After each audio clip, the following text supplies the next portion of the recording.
চলেন জান্নাতের shopping mall থেকে একটু শপিং করে আসি। জান্নাতের ভেতরে বিশাল এক শপিং মল থাকবে। প্রতি শুক্রবারে ডানে বায়ে সামনে পেছনে সব জায়গা থেকে বন বন করে মৌমাছির মতো জান্নাতীরা ওই শপিং মলে শপিং করতে আসবে।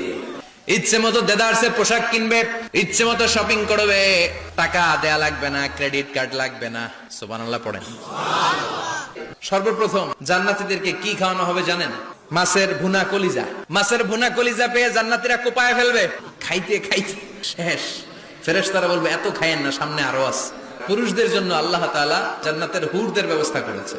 সুন্দরী, রূপবতী, গুণবতী, অপ্সরা, প্রিয়ংবদা, সুহাসিনী, সুকেশিনী, সুভাষিনী, অশুভম পর্ষা, দেখলে পাগল পাড়া হয়ে যাবে জান্নাতীরা। দুনিয়ার বুকে চোখটারে নিচের দিকে নামাও, সুন্দরী নারী দেখে তাকিও না, জান্নাতের হুরপরীরা তোমাদের অপেক্ষায় আছে। আপনার মনে যেইটা চাইবে সবটাই আপনি জান্নাতে পাবেন। সুবহানাল্লাহ পড়েন।